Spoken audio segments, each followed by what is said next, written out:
Hey, good morning to those of you out there on the West Coast, way out in the Pacific, Hawaii, Northern Mariana Islands, Guam, wherever you're coming from. Good afternoon to those of you here on the East Coast with me. I'm looking outside. It's sunny. It's beautiful. And when I say beautiful, it's like mid 50s, which is awesome. It's almost good enough for me to get on the water and go sailing or something. But it's exciting to be here today with you. And I like starting off the training that I do each day with a tip for those of you who show up earlier on time, because when you do, it's helping LinkedIn push the notice out to others so other people have a chance to come join us today.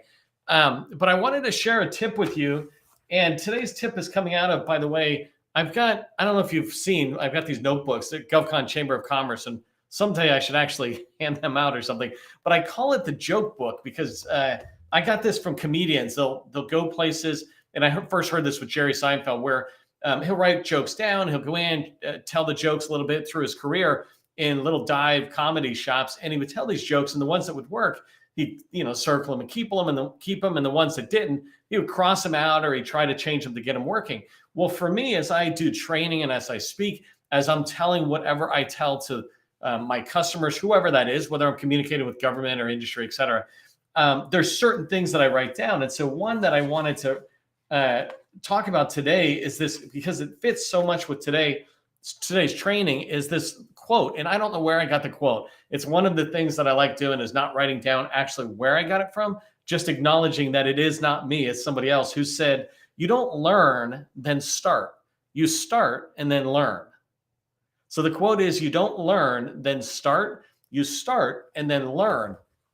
And the reason this is important is, like today, I'm going to talk to you about 10 different ways to spend your time in a day. And I'll talk more about that in a second. But these 10 different ways, it's not about learning it and mastering it before you begin. It's about just getting started and get good as you go along. I do these lives every single day. We're coming up on 12 months. I think it's like tomorrow, the next day will be 12 months we've done these. And we did 250 live events in the last 12 months. And if you look at my first few, I was like, oh, what's going on? Hey, everybody, let me look at my tech and all this stuff.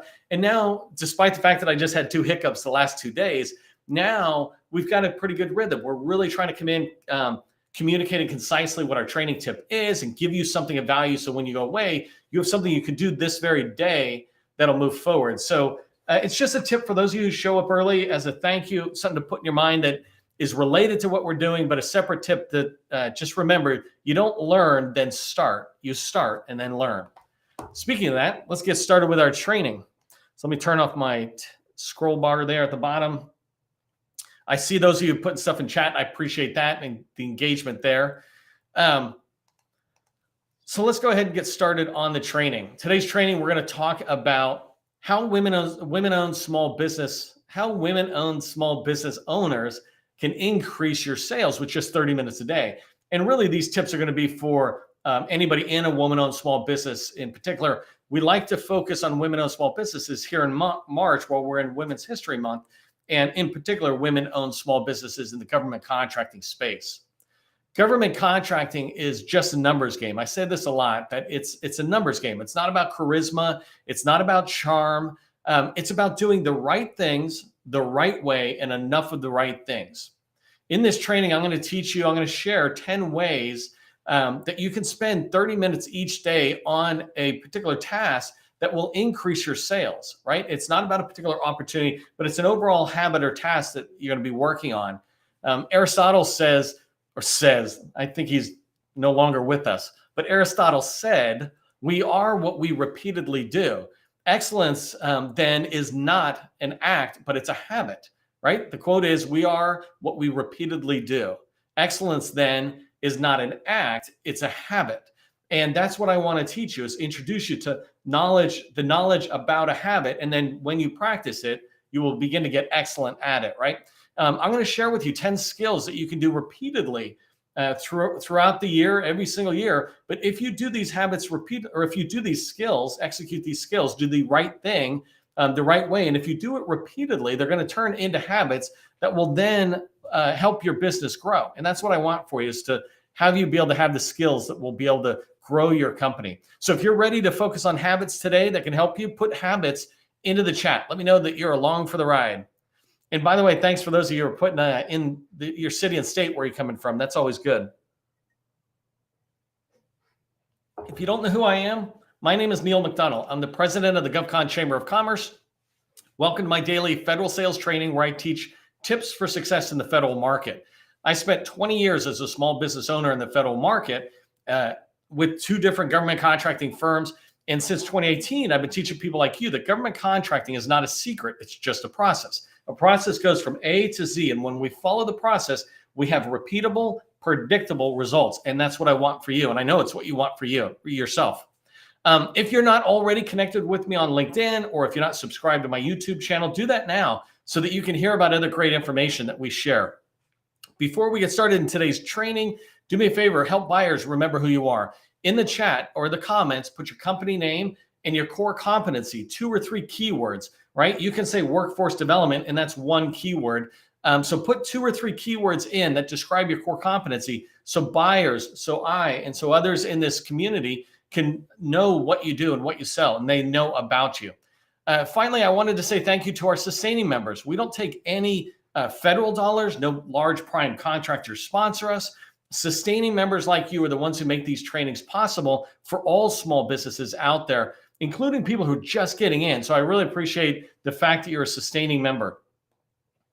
Okay, let's dive in. I got a lot to talk about in a little bit of time, and I'm going to talk about those 10 tasks, 10 tips of what you can do as we move forward. But before I dive into those 10, I just wanted to share, I just wrote guidelines for a second for lack of something better, but I want you to understand how the numbers game work. When I sit there and say government contracting, it's a numbers game. Sales is a numbers game.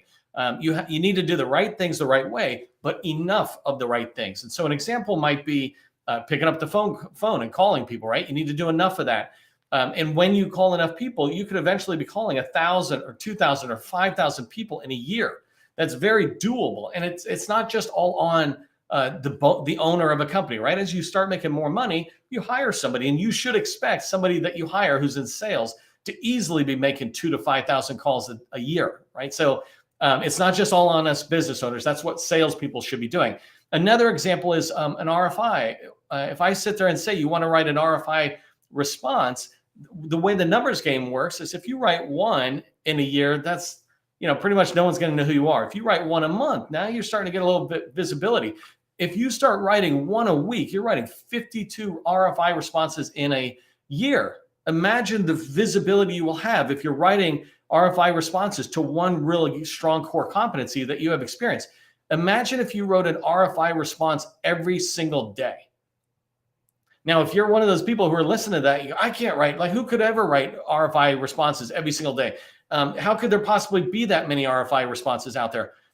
When you think about this, first off, it's not the owner who's doing all the writing the responses. But the biggest thing is if you write to a focused offering, a focused core competency, then 80% of your response is generally already written. And you're just writing to that agency's unique needs and unique mission, for example. But you can change that in a day. A good writer could change that in a day. I don't mean you have to do that today. What I mean, though, is understanding how the numbers game works. Imagine if you wrote an RFI response every single day. That's like 220 or something weekdays, right? 220 RFI responses going out. And if you're targeting towards a certain group, like, let's say DOD, and you're doing Army and Navy or something, then you're going to have visibility. People will see that your company is a player, and you're not going to have to write that many to get traction. But numbers game is about doing enough of that right activity, and writing an RFI response is the right activity. So you want to do it the right way, and then you want to do enough of that right thing. So that's the numbers game when I talk about it from a high level. The second thing I want you to understand from a guidelines of these tasks I'm about to talk to you, Stephen Covey, if you haven't read this book, 7 Habits for Highly Effective People, and I don't know if I'm holding it up the right place. Yes. He wrote that book, and in there, one of the things he talks about is the time management matrix, how you manage your time, what you're working on. And often in our business day, we can't control what we're working on because we're driven by our bosses or our customers or whatever. And that tends to be called urgent and important, right? It's always pressing and you got to do it. The place we spend the least amount of time out of these 4 quadrants is quadrant 2, which is important but not urgent. The tasks I'm going to give you today are important but not urgent. And if you can budget 30 minutes a day on these, then you will start seeing more sales success because you're you're planning for yourself to actually spend some time in quadrant 2. And the tasks I'm going to give you are what you could do when you're in quadrant 2. So keep that in mind. If you'd like to learn more, go read this book, 7 Habits for Highly Effective People. The third thing I want to talk about, and I got 4 things here, is when I'm talking about doing this activity in 30 minutes a day, you want to time block your 30 minutes.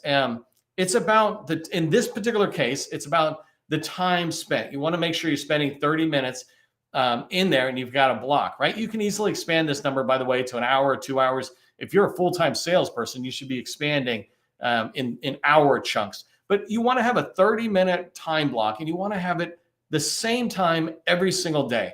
If you miss a day, if you have to move it for some odd reason, generally it should only be for a personal reason, never a business reason. Any business reason that might impact your thing, you should just tell those people, look, I got a commitment. I've got a commitment to myself into quadrant 2. Well, you don't have to explain all that, but you have a commitment to yourself. So don't move that for a business reason, but certainly for a personal reason. But you want to time block that. I recommend you do this first thing every morning, 7 a.m., 8 a.m., 9 a.m., whatever time you start your day, first 30 minutes, or within that very beginning part of the day, schedule 30 minutes.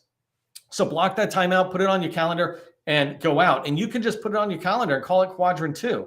And these 10 tasks I'm going to give you, you can put them in to this calendar invite. So when you show up on that day, you say, I'm doing number 5.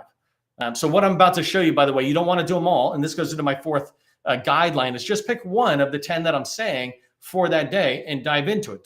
Don't do 2 because you're distracting yourself. So you want to give yourself focused time on driving in. And if you have more time that you can put in, use a second 30-minute block of time and do a different task. But when you keep the same task rolling for a certain amount of time, you get really good at it, and you can tell by the performance and the results. So hopefully that makes sense in there on the focus. If it does, put Q2 in the chat. Just let me know you understand this idea of, I want you in quadrant 2, the important but not urgent tasks. So Q2 into the chat. Okay, I got 18 minutes and 10 bullets I want to share with you. Half a tank of gas. I got dark sunglasses. I'm ready to go. So as you think about how you can spend 30 minutes on a task each day to increase your sales, the next 10 that I'm going to talk about follow my 7-step process for government federal contracting success or revenue success. And let me show this to you really quick, just so we're all on the same page.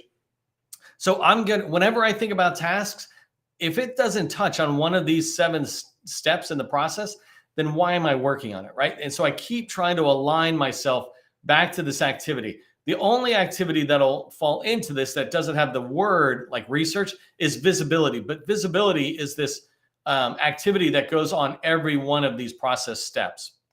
Okay, so the first task that you could work on related to visibility is every day spend 30 minutes going on to LinkedIn, excuse me, not every day, in the 30-minute chunk, because I'm going to give you 10 tasks and you could rotate them over a period of 2 weeks and then come back again and come back again. So the first suggestion is to view people's profiles on LinkedIn. Learn about them. Go into your federal agency customers and try to learn about them, or your teaming partner type folks, but go into LinkedIn and find people's profiles and view them. Begin to get to know who they are. If it makes sense that you should be tracking on them, or you imagine that a relationship with them down the road might make sense, then follow them. And so following on LinkedIn is as simple as clicking a button. And when you do, LinkedIn will notify you whenever this person is posting content. So when I talk about viewing the profile, this is different than looking at notifications of your feed. You're purposely going into, let's say, PEO Digital, which is in the Navy. If you go into PEO Digital, there's a company page, and that company page will show you 400 employees, let's say.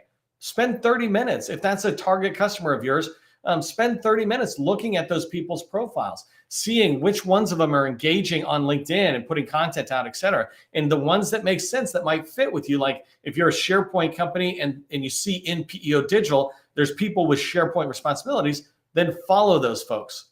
So that's the first thing you can do. And the reason you want to do this, by the way, is you're letting them know when you do this activity, viewing their profile and following them. When you do that, LinkedIn is letting them know, hey, Neil just visited your profile, viewed your profile. Neil just followed you. He's interested in your content.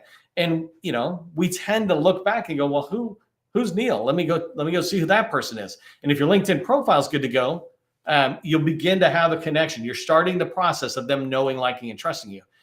One easy way to know who to view, by the way, is in LinkedIn. You can go in and they'll show you who's viewing your profile. That's one of the first places I might start as well, is let me go see who's viewing my profile. Let me go see who's looking at my content and go look at their profile and learn more about them. So there's a lot of different ways you can find who to view, but that's the first task for you to keep in mind on a 30-minute task or time block day. All right, so view profiles and follow on LinkedIn. The second thing is engage with content on LinkedIn. So the first one is you're looking at people's profile. The second is you're going out and you're looking at what content is being shared on LinkedIn that's related to your business. It might be something related to if you're an Amazon Web Services cloud provider or something, you might be looking at what Amazon is putting out there. Or if you're supporting the Navy, like I said, if I just stick with them today, you can go see what information they're putting out. I'm following right now the DoD CIO, and I notice that he's posting almost every single day. And so I can track. And in a split second, I can dismiss some of the stuff he posts because I don't care, right? Other stuff he posts, I do care about. And so this way to engage content is first, maybe look at the people you care most about, you have relationships with, you want to maintain them. And then you can look at your feed. So just like Facebook or anywhere else, you can go down through the LinkedIn feed and see if you find something that's relevant to your business. And then you can go into your notifications. Like I said, if you're following, let's say you're following that CIO, LinkedIn will push his content into your notification tab, and you can go in there. And engagement means reading it, right? Actually take a look at it and see if it means something to you. If it does, engagement is giving it a thumbs up, as an example. If you like it and you think it's good, you can do further engagement by commenting on it. That's one of the best ways you can engage with content on LinkedIn, by the way, is to continue the conversation by mentioning something in there. Hey, I was looking at page 7 on the third line of effort. It's really interesting how that is speaking to one of the biggest challenges out there in the defense sector or something, whatever, right? You look in there, and if you're an expert, you should be able to comment on it. So that's an example of engagement. So you want to be able to engage with content for 30 minutes when you go into that task. The third one on visibility, and I got 4 on visibility, is create content that your buyer would value. So I'm talking about this DoD CIO for a second. And let's say that person's engaging my stuff, and maybe I'm a zero trust company, and zero trust is really big in the federal sector right now. I mean, buzzword wise, everybody's trying to put zero trust in place. And maybe you write an article, maybe you write a post, maybe you take a zero trust article from somebody else, like a third party provider or something, and you come in and you summarize it. And if you're following and engaging with this DoD CIO, he might be looking and going, well, who is this person who's been following me? Maybe I start looking at their content, or maybe LinkedIn is pushing this out because they know people like him care about zero trust. And often you're just pushing this content out to your current connections, right? So LinkedIn shares that content as much as it can, depending on how interesting it is. What I encourage you to do is to make sure you're sharing content that your buyer would value. Your buyer's not going to value unrelated stuff. I saw somebody, and I don't mean to be mean about this, I just mean to be social media advising about this, but I see people put out something like, Happy President's Day. Well, when you put that in and you put too much of that in, you begin to crowd up your feed. Your feed on LinkedIn is a precious commodity to you, precious asset to you. You want to make sure that your viewers, your audience, this DoD CIO, they begin to realize that anything you post is going to be related to a particular topic that you're good at. So if it's zero trust, for example, so you want to keep your content all related. Don't get distracted by sharing all this unrelated stuff and putting it out. That distracts your audience, and pretty soon, if there's enough of it, they don't follow you. But if you create content that your buyers will value, then they're going to be attracted to you. So this will potentially increase your sales. You can do this on a 30-minute a day basis. In the beginning, your content could be something pretty simple. Hey, 3 things to consider. Like I'm doing today's 10 tips, right?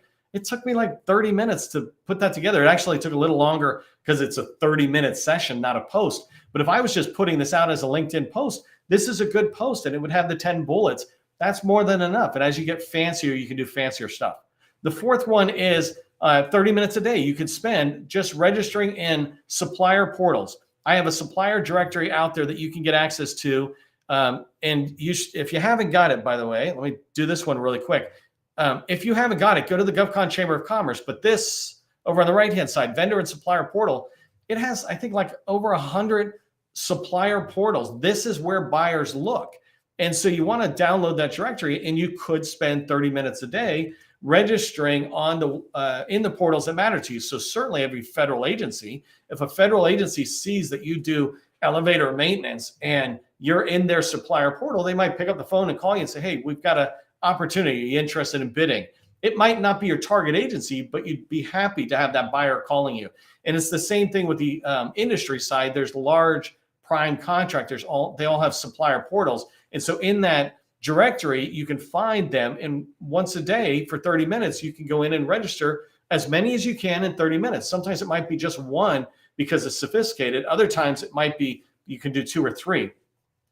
The fifth thing that you could do with a 30-minute time block every day is this goes into research, right? I want you to learn about your target agency or your teaming partner. An example is I put out strategic plans from agencies. So you could spend 30 minutes reading a strategic plan about your target agency. If you've got an opportunity in your pipeline or 2 or 3, and they're all pointed towards Department of Education, then you should download their strategic plan, understand their annual report, which is the report saying what was their performance like in a previous year, and what are some of their goals for the future, what are some of their challenges. An annual report speaks to the future a little differently than a strategic plan, right? But they both tell you about that agency. So you could spend 30 minutes a day understanding that agency better. If you understood the agency better, when you go in to have meetings, your meetings will be a lot, let's say a lot higher level, for lack of a better word. And you'll be able to get more out of those meetings. You'll be able to contribute more to those meetings to the buyer by talking about some of their challenges and goals, et cetera, referencing their material.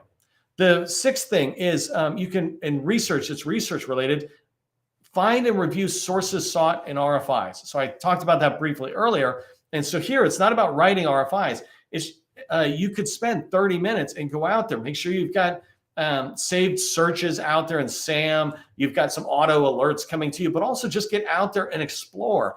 Sometimes I love going into SAM and I say, just show me every current RFI that is due from today forward.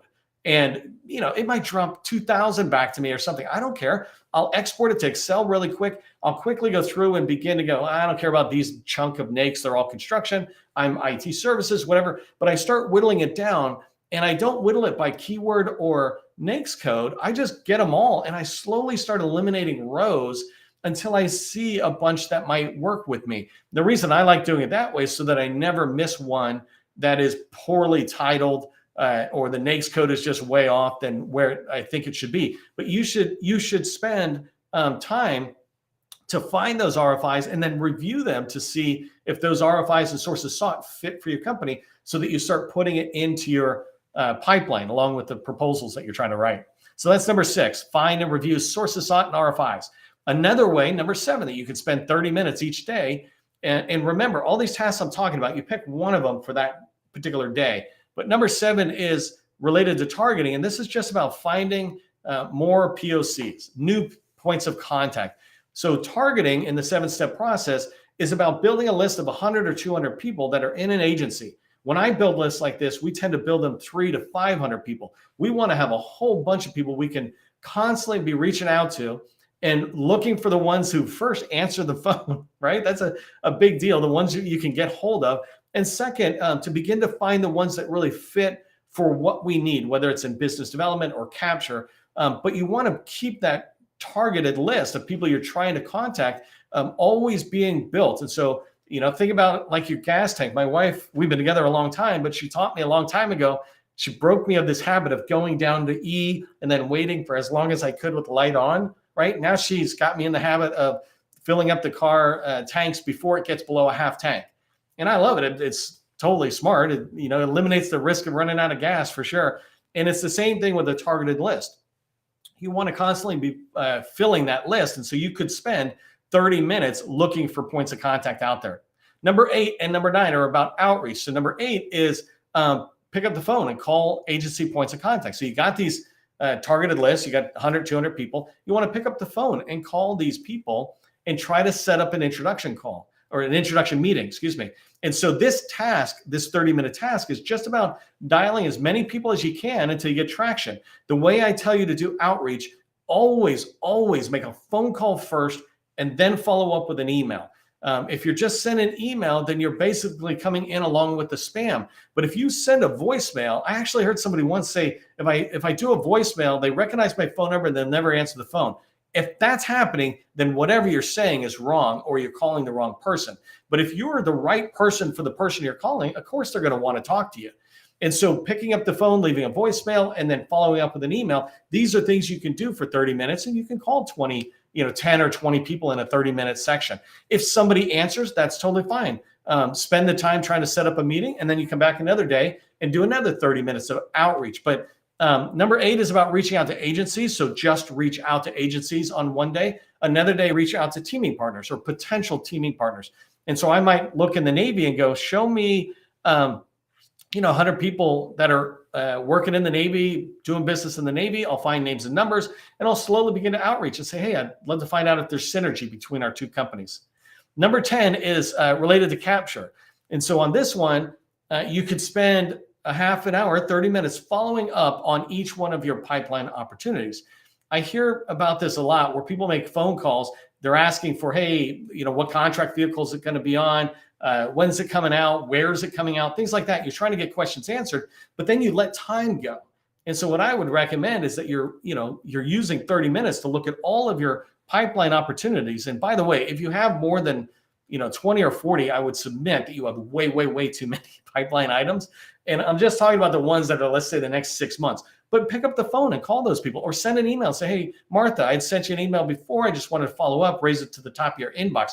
But you could spend 30 minutes touching each one of your opportunities, not digging deep into the capture activities, but just this one follow-up task on each one of the opportunities. So if you can get any of your customers to contact you back, that would be good. So those are the 10 things I wanted to share with you. I know I went through pretty fast. I shared 10 ways to spend 30 minutes each day to increase your sales in the federal sector, especially if you're a woman-owned small business. By the way, if you find it valuable for me to create a mini course that shows actually how to do each one of these things I said, put in the chat just habit course. If you want me to build a mini course around these habits, these 10 habits that you could do 30 minutes each day, and you pick one or the other, just put habit course in the chat. The other thing I wanted to mention is, if you're not subscribed to my newsletter, we've got over 6,000 people subscribed to our newsletter. I'd love to have you on there. Visit my LinkedIn profile. And on LinkedIn, you can find out, you can click on there, find the newsletter, and just hit subscribe. If you're on LinkedIn and you're connected with me, message me if you got any problem finding that. Last thing is, just remember, government contracting, it is not a secret. It's just a process. Part of what I taught you today are 10 different skills that are the right things that you can do the right way, and then eventually do enough of them. That's process. I'll see you in the next training.